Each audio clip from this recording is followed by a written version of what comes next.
Esta década siempre fue la década en la que íbamos a superar el punto de inflexión, porque es la década en la que todos los países más jóvenes envejecen más allá del punto de renovación demográfica y todos los países más viejos envejecen hasta llegar a la jubilación masiva.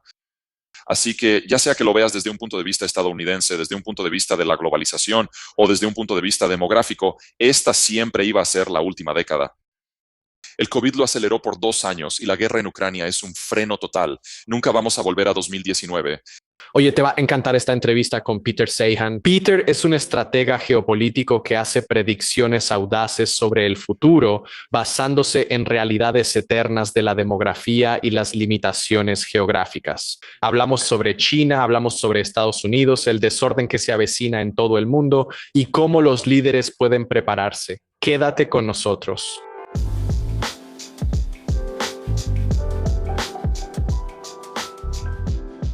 Peter, gracias por venir al programa. Estoy muy emocionado de hablar contigo. Es un gusto estar aquí. Así que quiero intentar resumir tu punto de vista lo más rápido posible. Y es una perspectiva macro geopolítica, así que hay muchas cosas que analizar aquí. Pero para las personas que no han leído ninguno de tus libros antes ni han visto algunas de tus presentaciones anteriores, básicamente señalaría, ya sabes, estos pilares que tú ves, impulsando gran parte del panorama macro, que son las demografías cambiantes en diferentes países, el control de los mares y el paso seguro a través de los océanos y los cambios en las finanzas y las estructuras de capital asociados con esas demografías.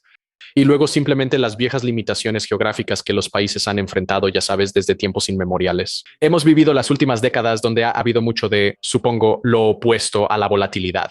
Y estamos entrando, como lo indica la portada de tu libro aquí, en un periodo donde esa volatilidad se va a disparar. Así que, tomando eso como punto de partida, ¿puedes darles a las personas un panorama un poco más amplio? Claro, todo de lo que hablo son las dos tendencias de desglobalización y despoblación. Primero, la globalización y cómo está terminando. El sistema que tenemos fue establecido por los estadounidenses al final de la Segunda Guerra Mundial. Antes de eso, no teníamos un sistema de libre comercio. Así que si no eras un imperio, eras básicamente, normalmente una colonia. Con la Segunda Guerra Mundial, ese sistema terminó y los estadounidenses patrullaron los océanos para que cualquiera pudiera participar en cualquier cadena de suministro, acceder a cualquier mercado y recurso y trabajar con cualquier socio. Y por primera vez tuvimos transporte marítimo civil real, y eso generó el mundo que conocemos. Ese es el comercio internacional de petróleo. Esos son los fabricantes internacionales. Esa es la Unión Europea. Ese es el ascenso de China. Todo eso provino de la política estadounidense durante la Guerra Fría. La idea principal era que permitiríamos que esto sucediera y los protegeríamos si, a cambio, se aliaban con nosotros contra los soviéticos. Bueno, la Guerra Fría terminó en el 92 y nos hemos ido alejando cada vez más de ese sistema. Y en 7 elecciones presidenciales consecutivas, la persona que no estaba a favor de la globalización fue la que ganó. Eso incluye a Biden. Así que ya pasamos el punto de no retorno ahí. Y ahora vamos a ver cómo el sistema se desintegra de nuevo. Y eso va a ser complicado por donde lo veas. Mientras eso sucedía, también cambió la forma en que vivimos.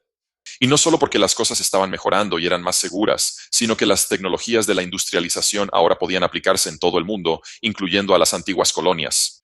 Así que desde 1945 hasta 1992, eso se limitó principalmente al mundo occidental y sus aliados. Pero después de 1992, se expandió a todo el mundo. Así que los chinos se unieron cuando Nixon fue a China, incluso hasta que los rusos se unieron en 1995. Cuando te industrializas, también te urbanizas, y cuando te urbanizas, tienes menos hijos. Y después de una generación, 2 generaciones y media de eso, la mayor parte del mundo avanzado, incluyendo lugares en el mundo en desarrollo avanzado como Corea y China, ahora han envejecido mucho más allá del punto de no retorno. Y para todos esos países, este siglo bien podría ser el último para ellos porque ya no tienen poblaciones en niveles de reemplazo. Ahora, esto ha sucedido a diferentes velocidades en distintos lugares y cada país comenzó en un momento diferente y siguió sus propias normas culturales y sus propias políticas de desarrollo económico. Así que aquí hay mucho desfase. Pero esta década siempre iba a ser la década en la que íbamos a pasar el punto de inflexión, porque esta es la década en la que todos los países más jóvenes envejecen más allá del punto de reconstitución roja y todos los países más viejos envejecen hasta llegar a la jubilación masiva. Así que ya sea que lo veas desde un punto de vista estadounidense, desde un punto de vista de la globalización o desde un punto de vista demográfico, esta siempre iba a ser la última década. El COVID lo aceleró por 2 años y la guerra en Ucrania es un freno total. Nunca vamos a volver a 2019. Y otra parte de eso, como ya mencionaste, es este tipo de garantía por parte de Estados Unidos de la seguridad en los mares o simplemente, ya sabes, has escuchado el apodo de el policía del mundo. Y hasta cierto punto eso está siendo, ya sabes, retirado. E incluso has dicho que casi hay un incentivo para que haya más desorden porque Estados Unidos puede beneficiarse más de ese tipo de interacciones. Entonces, ¿cuáles son algunos de los vectores o áreas que ves con mayor potencial para convertirse en otro conflicto como el de Ucrania y Rusia? Porque tú predijiste eso hace 7 años. Hay muchísimos. Recuerda, apenas estamos en el segundo mes de la guerra en Ucrania, así que pensar que esto solo va a terminar entre los rusos y los ucranianos es un poco ingenuo. Déjame tratar de hilar esto aquí. Y esto es una posibilidad. Hay muchas formas en que todo esto puede desarrollarse, pero sabemos que vamos a perder de 4 a 5 millones de barriles de crudo ruso en un par de meses. Y en ese escenario, a corto plazo, Europa es la que sufre el 100% del dolor, pero los europeos tienen algo que pueden hacer al respecto. Pueden recurrir al crudo estadounidense que Estados Unidos estará dispuesto a darles y pueden ir a sus antiguas colonias en África y renegociar acuerdos para que el crudo vaya hacia el norte, hacia ellos. Entre Estados Unidos y África eso es suficiente para casi todo lo que los europeos necesitan, pero entonces ese crudo no está yendo a otro lugar.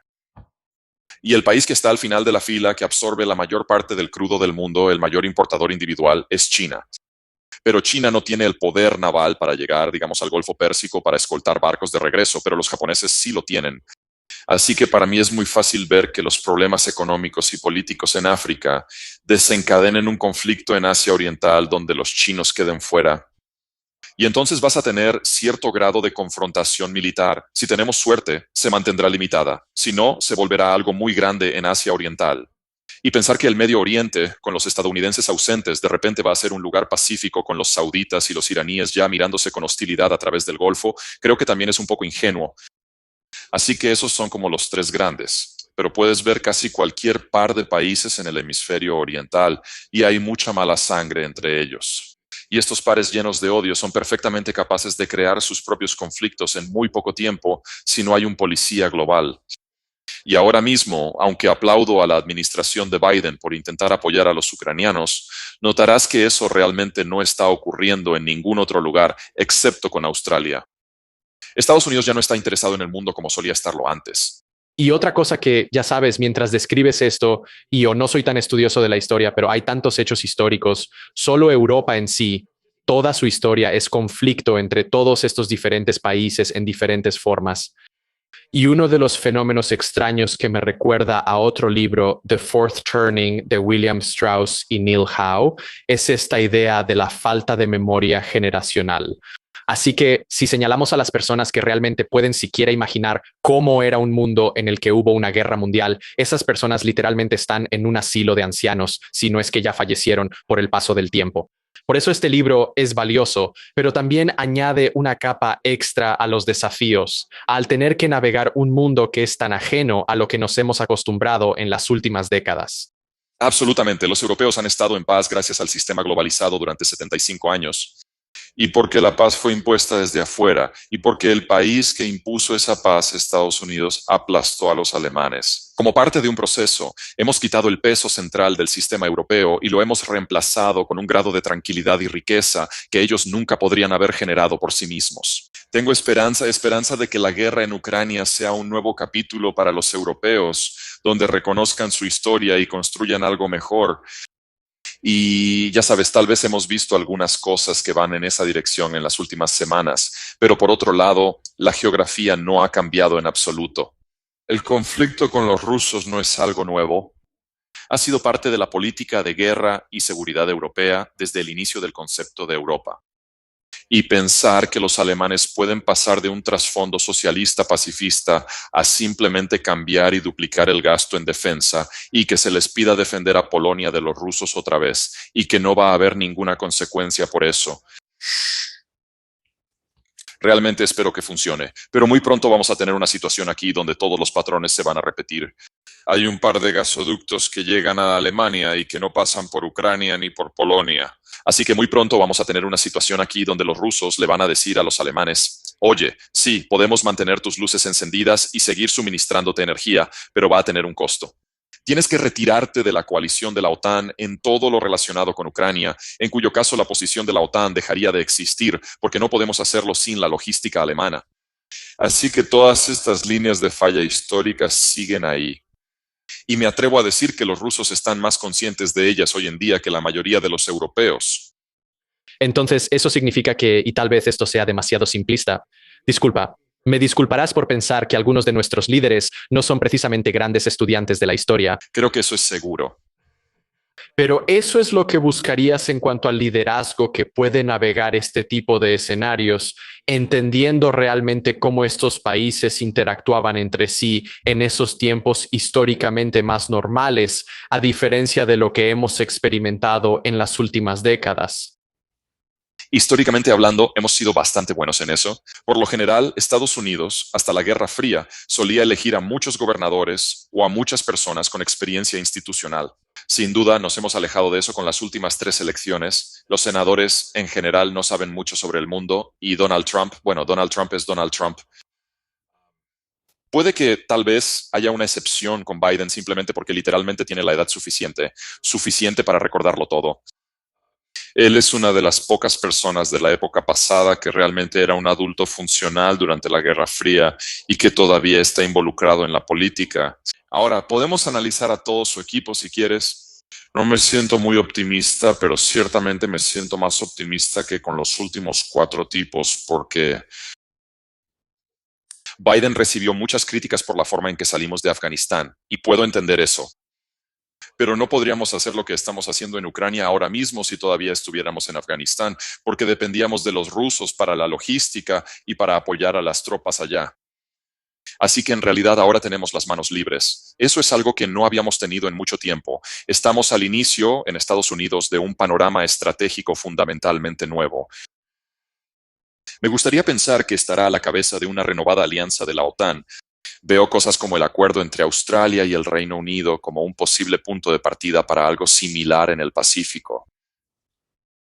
Pero notarás que nada de esto es económico, todo es seguridad. Así que todo el acuerdo que tuvimos durante la Guerra Fría de armas y mantequilla para que todos estuvieran de nuestro lado, eso ya no está sobre la mesa. Biden en realidad es más populista que Donald Trump. Así que estamos hablando de una ruptura fundamental. Y las únicas relaciones que es probable que Estados Unidos tenga son aquellas donde los intereses de seguridad estén alineados.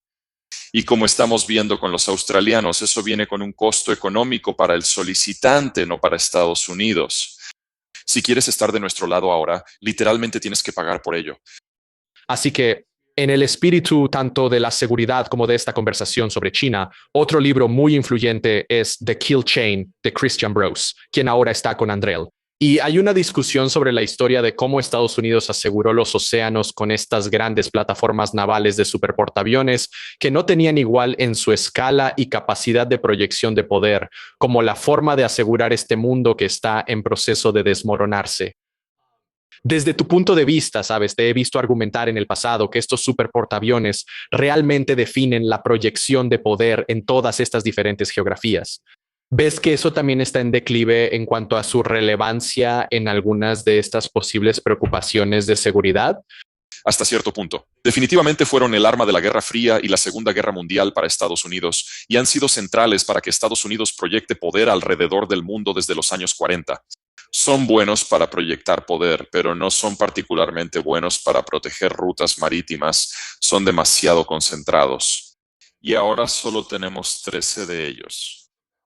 Si quieres patrullar las rutas marítimas en un mundo más caótico, no quieres 12 plataformas, de las cuales la mitad va a estar en puerto en cualquier momento. Quieres cientos de plataformas como destructores o barcos arsenal. Ya no tenemos eso, o al menos todavía no lo tenemos.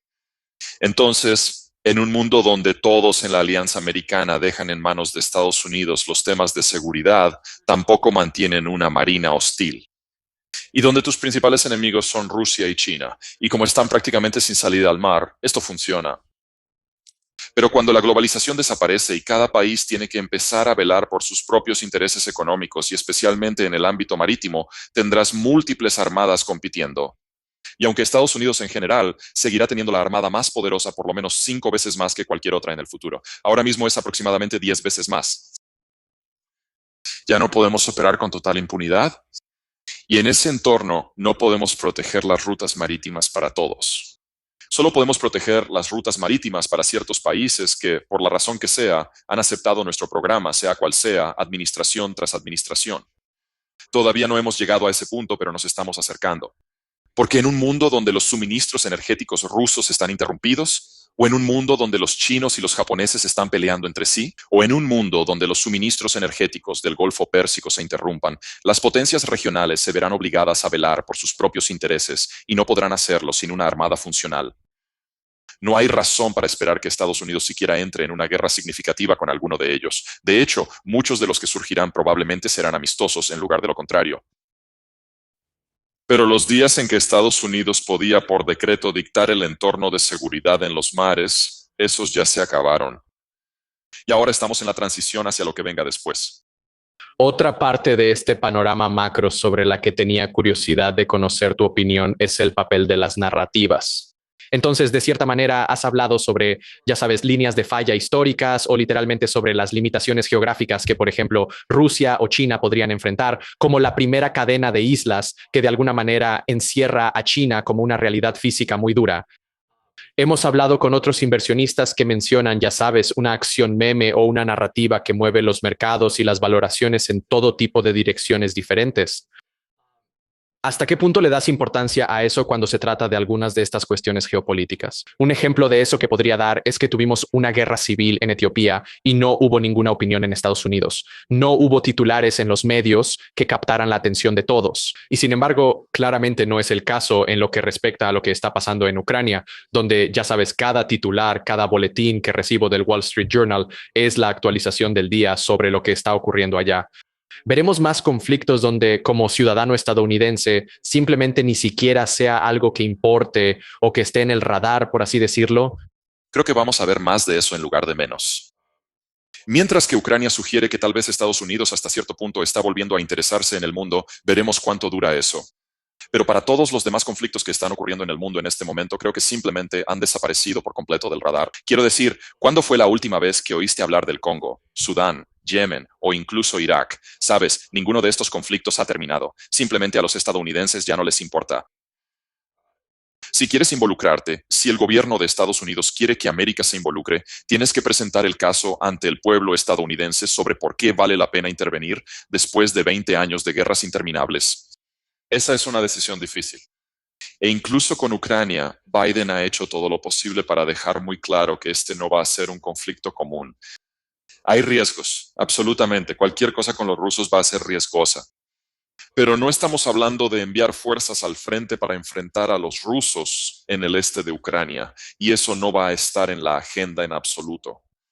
Así que o eres un país que puede negociar un acuerdo paralelo con Estados Unidos o estás solo. Y los países todavía están asimilando lo que eso significa. El país que, por mucho, está en la peor posición son los chinos, porque la situación de seguridad en Ucrania ha dejado al descubierto que sus 40 años de planificación estaban equivocados. Y están perdiendo la capacidad de hablar con Estados Unidos de manera constructiva debido a problemas internos, y los estadounidenses también se están alejando. Y no hay ningún país en el mundo que dependa más del sistema antiguo que los chinos. ¿Hay alguna alianza que tenga sentido formar? Sabes, conoces la OTAN. Hubo noticias de, creo que fue la India, Japón, Australia y Estados Unidos. El acuerdo Quad. ¿Hay otras alianzas a las que deberíamos prestar atención o deberíamos esperar que reaparezcan con este retorno a la historia?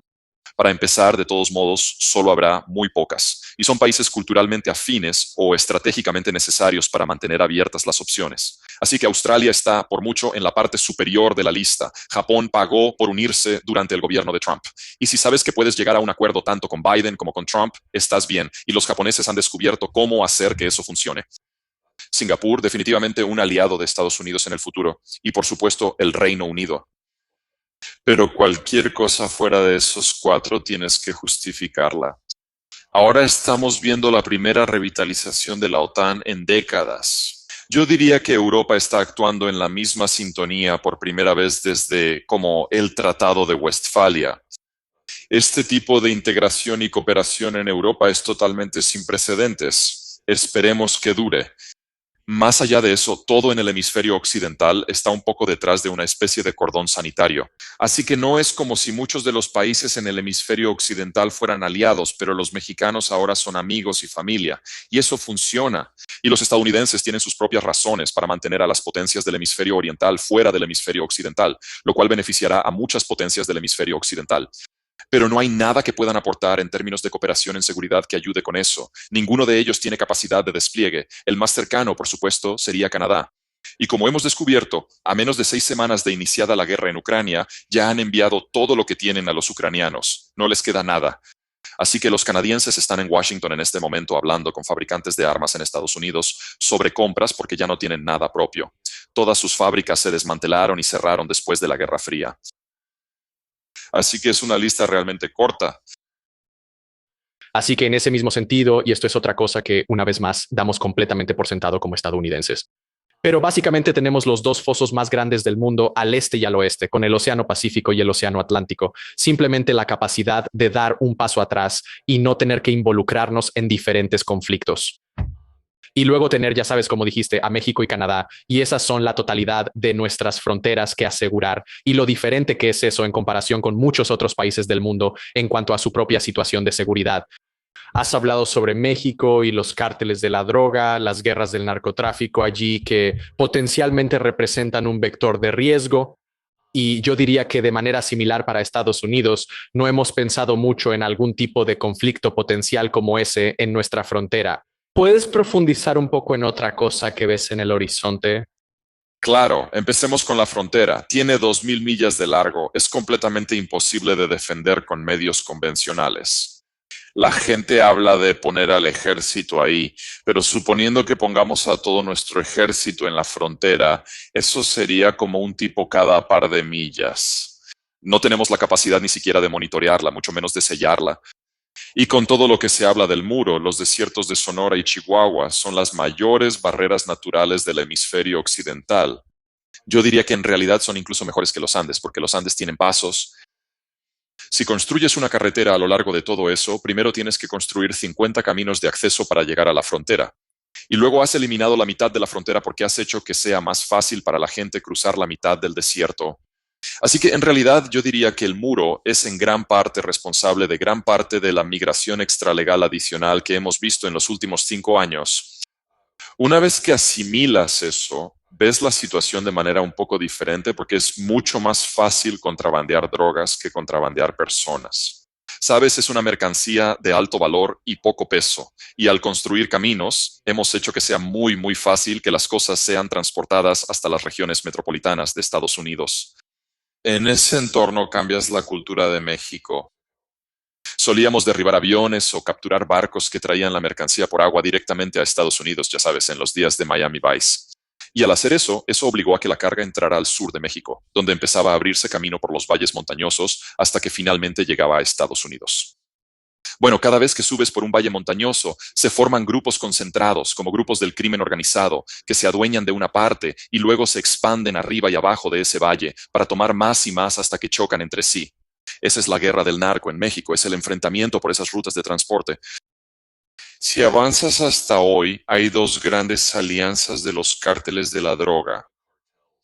Una es la de Sinaloa, que son como la versión de un conglomerado. Ellos ven el negocio del contrabando de drogas como un negocio y se han expandido a industrias paralelas como el turismo, la agricultura y los bienes raíces. Y no quiero dar a entender que estos sean buenos tipos. Son narcotraficantes, no son buenas personas, pero ven la violencia como un medio para un fin y no como un fin en sí mismo. Bueno, ustedes recuerdan a El Chapo, él era el líder de Sinaloa, y cuando finalmente atrapamos a El Chapo, una facción de Sinaloa se separó y eventualmente se fusionó en lo que ahora conocemos como el Cártel Jalisco Nueva Generación. Y ellos ven la violencia como un fin en sí mismo, son mucho más brutales, es mucho más probable que entren en guerra con todos. Y esa es una de las razones por las que el este de México es un lugar tan violento ahora, porque han estado enfrentándose cara a cara con los cárteles de ahí y simplemente los han estado eliminando. Y también están desafiando a Sinaloa. El problema de cara al futuro es que Jalisco Nueva Generación ahora está desafiando a los cárteles preexistentes en cada uno de los cruces fronterizos. Y en cuanto consigan uno, pueden empezar a traer drogas en masa, Así que sí, esto, en mi opinión, es la mayor amenaza de seguridad que enfrenta Estados Unidos a largo plazo, porque no es como si fuéramos a terminar nuestra relación con México. Es nuestra principal relación energética, es nuestra principal relación agrícola, es nuestra principal relación manufacturera. Y si excluyes la migración ilegal, sigue siendo la relación migratoria más grande. Así que México y Estados Unidos, para bien o para mal, van a estar trabajando juntos de ahora en adelante y todavía no hemos encontrado una buena estrategia para luchar esta guerra. ¿Cuáles son los paralelos históricos ahí? Porque sabes que puede haber diferentes herramientas, puede haber diferentes tecnologías para pelear una guerra, pero siguen siendo similares. Sabes, el arte de la guerra fue escrito hace cuántos miles de años. El arte de una guerra contra las drogas, el arte de una guerra de cárteles es un juego algo diferente. Me encantaría poder darte algunas señales de cómo podríamos mejorar esto. Pero mientras a los estadounidenses les guste la cocaína y estén dispuestos a pagar por ella, va a seguir llegando y los cárteles de la droga van a pelear por ella. Sin embargo, uno de los problemas que tenemos ahora que lo ha empeorado es que los cárteles han tenido tanto poder durante tanto tiempo. Están lavando su dinero a través de otras industrias y esas otras industrias ahora se han convertido en negocios rentables para ellos. Así que ya no se trata solo de las drogas.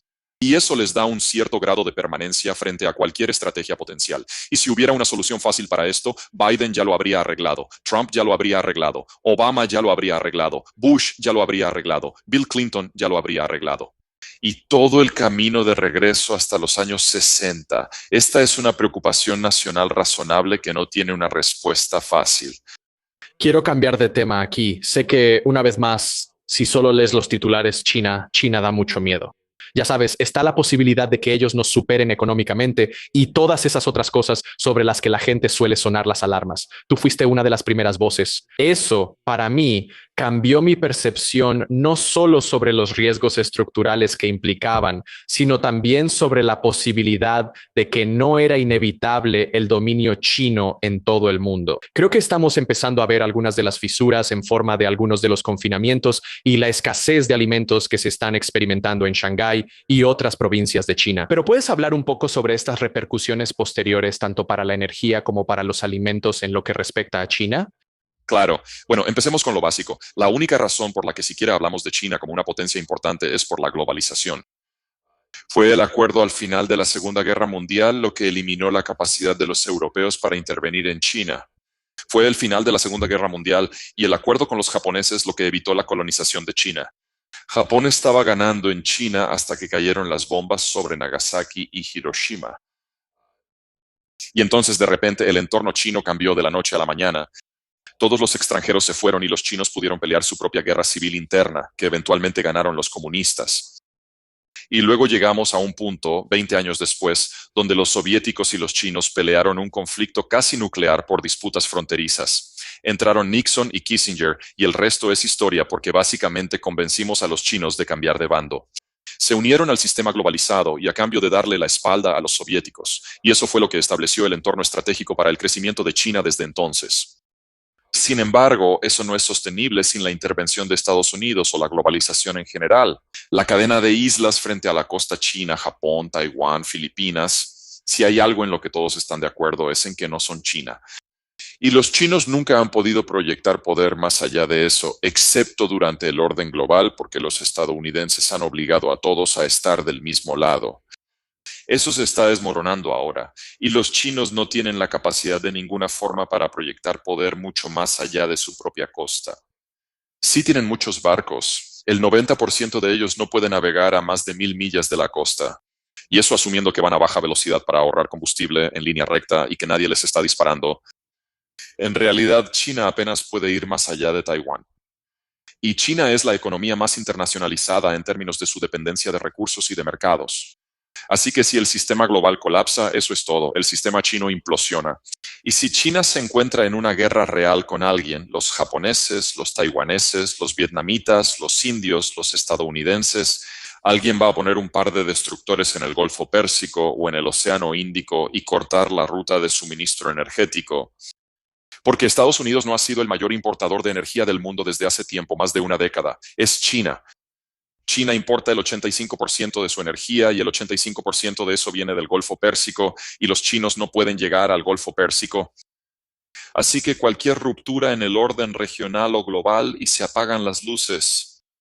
Y nunca olvides que la agricultura es un sector industrializado y los chinos también importan casi todos sus insumos para eso. Así que estás hablando de que se apagan las luces, los camiones se detienen y hay hambruna dentro de un año. Y entonces, ¿cómo intentarás obtener claridad en esa situación? Porque hemos visto que expulsan a periodistas externos. Ya hacen que, ya sabes, incluso reportar ciertos datos internos sea ilegal, o los ocultan o los falsifican. Así que, ya sabes, realmente estamos hablando del ojo de Pedro sobre la función de producción aquí, como investigador, como alguien que intenta crear una estrategia basada en la realidad. ¿Dónde buscas una señal real entre todo el ruido? En realidad, se ha vuelto muy fácil. Antes era mucho más opaco, pero desde que Xi degradó su propio sistema a un culto a la personalidad, han dejado de tomar decisiones funcionales en la cima. Un gran ejemplo es lo que está pasando con la guerra en Ucrania. Así que existe esta creencia en China de que los rusos tomarán Ucrania primero. Eso de alguna manera probará la teoría que tenemos de que podemos tomar Taiwán fácilmente. Claramente ese no es el caso, porque aunque los rusos claramente no están rindiendo como se esperaba, el ejército ucraniano no es un ejército regular. Lo están haciendo muy bien, no me malinterpretes.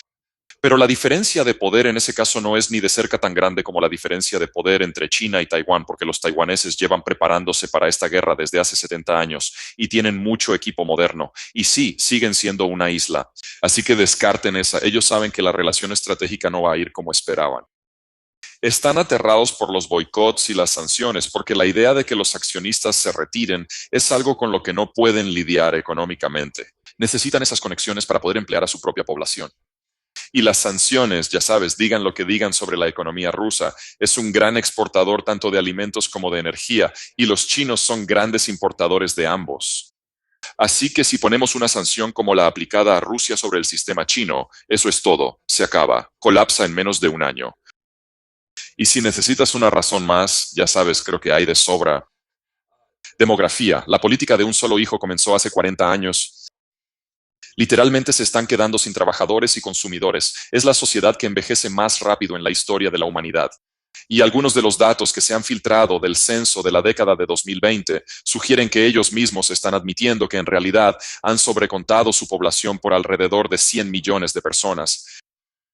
Y todas esas personas nacieron desde que se implementó la política de un solo hijo, y probablemente la gran mayoría de ellas sean mujeres. Así que no hay esperanza de una reconstitución demográfica para este país. Siempre hemos sabido que en cuanto a demografía, esto iba a colapsar en este siglo porque están envejeciendo tan rápido que habrá menos de la mitad de personas en 2100 de las que hay ahora, suponiendo que nada más salga mal. Y ahora con estos nuevos datos del censo, puede que tengamos que adelantar esa fecha unos 50 años.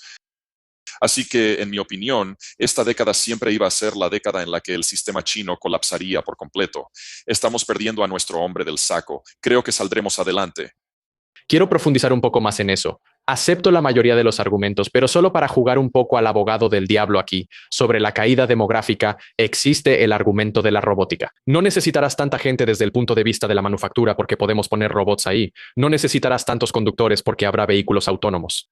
Y luego, desde el punto de vista de la independencia energética, pueden implementar la energía nuclear. Pueden depender del carbón y entre otras fuentes de energía y básicamente reemplazar su necesidad con una red eléctrica alimentada por energía nuclear para lograr eso. Esos son como dos argumentos en contra de dos de los puntos. Esos puntos los planteaste tú. Son puntos justos. Quiero decir, si cambias las reglas del juego, voy a cambiar de opinión. Así es como funciona eso. La energía nuclear y el carbón son opciones viables para ellos para generar electricidad. Eso es absolutamente cierto.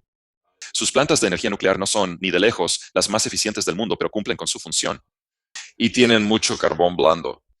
Mi preocupación, debido a la situación demográfica, es mucho más básica. Si no tienes suficiente gente para consumir, no tienes lo suficiente para impulsar tu sistema económico. Y por eso los chinos siempre han dependido mucho más que la mayoría de las importaciones para las materias primas y luego de las exportaciones para los productos terminados. No puedes hacer eso sin un sistema globalizado.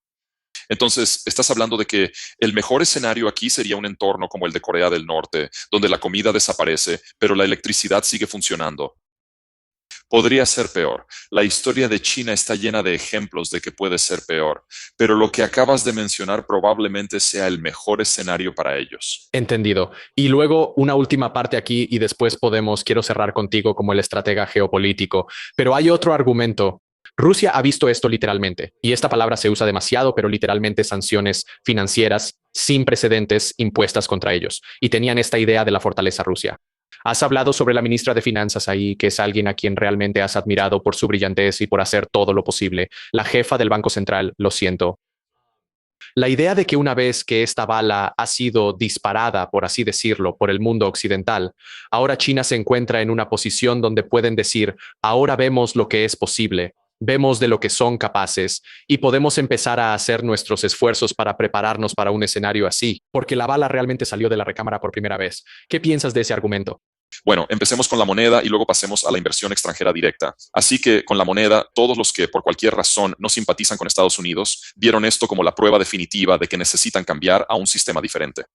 Y entonces todos empezaron a tener conversaciones sobre a qué sistema cambiarían. Los rusos dicen, bueno, obviamente deberían ser rublos. Y los chinos dicen, no, no, no, deberían ser yuanes, pero no es convertible. Así que vamos a tener que enviártelos en avión un palet a la vez y no queremos que ninguno de ellos regrese jamás. Y los indios dicen, bueno, oigan, rupias, usemos rupias. Y ya sabes, solo han pasado 6 meses y todos esos planes han implosionado y el papel del dólar estadounidense en el sistema global ha aumentado. En parte porque el euro ahora básicamente se ha atado al dólar como un sistema de apoyo secundario en lugar de ser su propio polo independiente. Y lo mismo con los japoneses. Así que, ya sabes, simplemente no hay alternativa aquí, no hay otra opción. Del lado de la inversión, los chinos han tenido la reputación de usar mucha fuga de capitales y muchas ganancias de exportación para comprar lo que consideran activos estratégicos en todo el mundo. Y eso ha generado mucha preocupación en muchos lugares. Bueno, ahora saben que eso no sirve de nada porque los alemanes que son, ya sabes, digamos que no son, ¿cómo lo podría decir? Tomaron algunas malas decisiones estratégicas en los últimos 30 años en lo que respecta a los rusos. Ya están nacionalizando los activos rusos en Alemania. Ya sabes, los alemanes, los que eran pacifistas y socialistas. Así que los chinos ahora se están dando cuenta de que todo lo que compraron en el extranjero no vale nada y están tratando de vender mucho de eso. Así que al menos obtendrán algo de efectivo de eso, pero solo quieren dólares.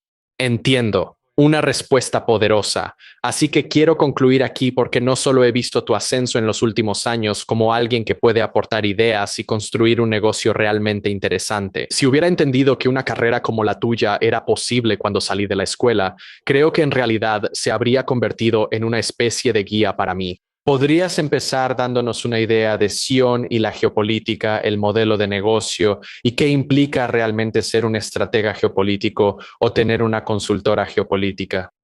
Bueno, el primer paso es que soy un generalista, así que hago finanzas, demografía, manufactura, agricultura, hago muchas cosas.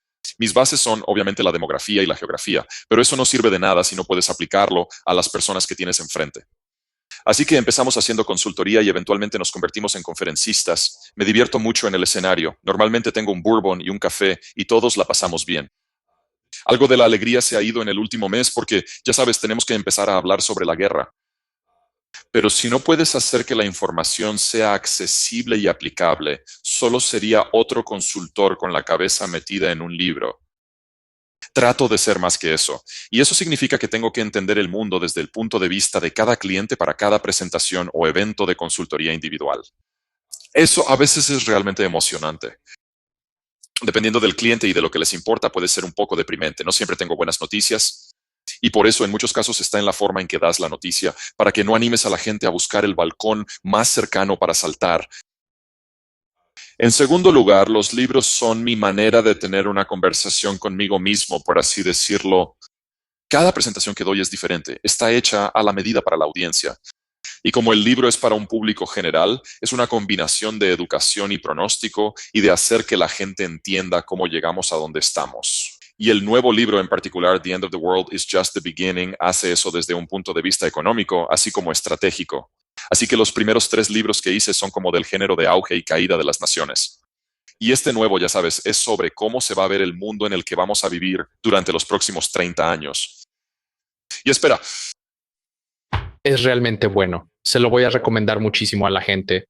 Creo que la mejor analogía que se me ocurre, ya he mencionado un par de libros, pero Sapiens de Yuval Harari era el libro que todos citaban como Así es como funciona el mundo. Yo he leído ambos. Este es mejor que ese libro. No es por menospreciar a Yuval, pero este libro debería ser igual de exitoso y realmente esclarecedor sobre lo que está pasando en el presente y crea una imagen muy clara.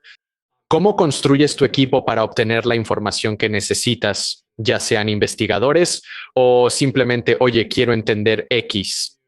Te pones muy detallado en eso, como por ejemplo, necesito saber cuál ha sido la producción de petróleo de este país en los últimos 30 años, o cómo manejas realmente la información dentro de una empresa como la tuya.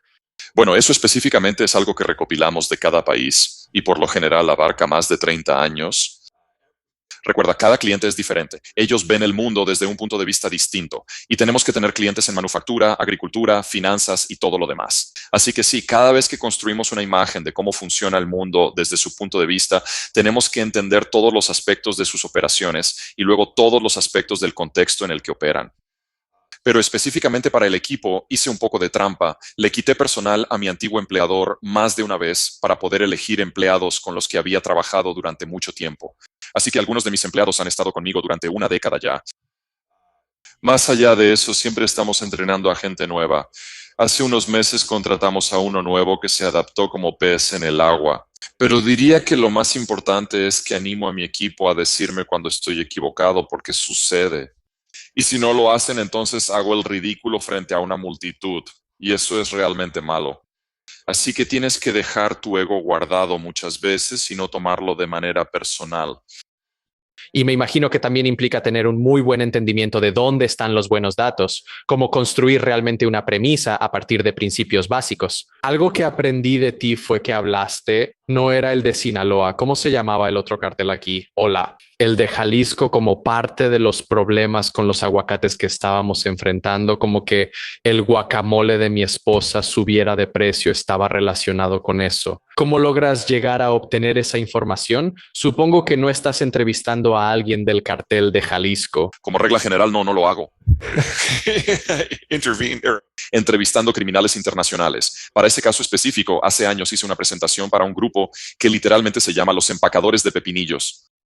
Y en invierno, la mayoría de los pepinos de mejor calidad que entran a la industria estadounidense de los encurtidos vienen de México. México es un país montañoso, así que tienen sus invernaderos en terrazas por las laderas de las montañas, lo que significa que en realidad tienen la mejor presencia en México para entender a los cárteles. Y cuando los cárteles empezaron a meterse en la agricultura, los pickle packers se enteraron, así que platico con todos mis clientes. Y llevo haciendo esto ya por 10 años y creo que lo sumé recientemente. Han sido como 650 clientes y todos tienen sus propias historias y todo eso como que se mezcla. Y de vez en cuando encuentras una conexión extraña que nunca hubieras imaginado. Y esa es una de ellas. Y tengo que imaginar que también es, ya sabes, la típica verdad de que este conocimiento se va acumulando. Escuché una historia una vez, o tal vez era como una fábula o algo así, pero era, ya sabes, el senador está leyendo las noticias y básicamente revisa todo el artículo y termina en 15 segundos porque en realidad solo estaba buscando un dato específico relacionado con la historia, porque había estado siguiendo estos temas durante décadas en su carrera. Y el nuevo pasante no podía comprender cómo podía captar eso tan rápido solo con leer un artículo. Y tengo que imaginar que también es parte de tu ámbito, ya que has estado pensando en estas cosas tan intensamente durante tanto tiempo, que en realidad solo estás agregando un pequeño dato adicional a un corpus corporativo preexistente. Todo se trata del contexto. Y cuando se trata de hacer que la gente entienda lo que está pasando en el mundo que los rodea, si puedes explicárselo en su contexto, se les va a quedar grabado. Y creo que de eso se trata todo esto aquí. Y hasta ahora, todo bien. Así es. Bueno, Peter, esto ha sido fantástico. Realmente aprecio que hayas compartido tu tiempo con nosotros y tus ideas con nosotros. Antes de irnos y hacerte nuestras dos preguntas finales de siempre, ¿hay algo más, aparte de decirle a la gente que compre el libro, que creas que necesitan entender o alguna parte del panorama geopolítico a la que deberían estar atentos? Solo entiendan que el mundo en el que hemos estado viviendo durante los últimos 70 años y especialmente los últimos 30 fue simplemente una confluencia mágica de eventos no relacionados, una estructura de edades que era relativamente joven o equilibrada y un panorama geopolítico que era más seguro que nunca antes. Y ambos están llegando a su fin. Estamos entrando en una era fundamentalmente nueva donde los países van a tener que hundirse o nadar más o menos por su cuenta. Si estás en el hemisferio occidental, eso va a ser mucho más fácil que en el hemisferio oriental. Y si estás en Norteamérica, va a ser más fácil que en Sudamérica. Así que Estados Unidos va a salir de esto bastante bien, bastante bien. Diferente, y no quiero sugerir que el camino hacia adelante sea recto o sin baches, pero estaremos bien. Si buscas más información para seguir, especialmente en lo que respecta a la guerra de Ucrania, porque de eso es de lo que todos hablan estos días, el sitio web es bill.seihan.com y puedes suscribirte a un boletín justo en la página principal. El boletín es gratis, siempre será gratis.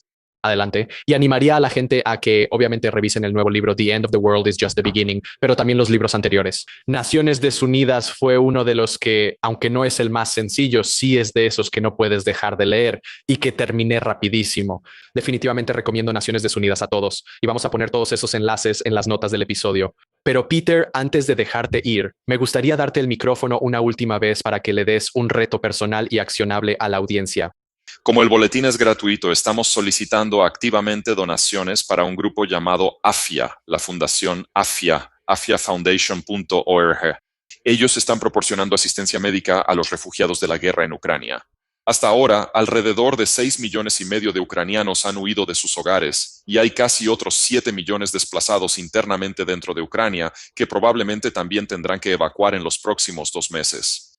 Así que cualquier aporte que puedan dar se agradecería muchísimo. Y aquí estamos donando todas las regalías de todas las ventas de todos los formatos de los 3 libros, Accidental, Absent y Disunited Nations, a AFIA, al menos hasta el 1 de junio. Y en ese momento veremos cómo va la guerra.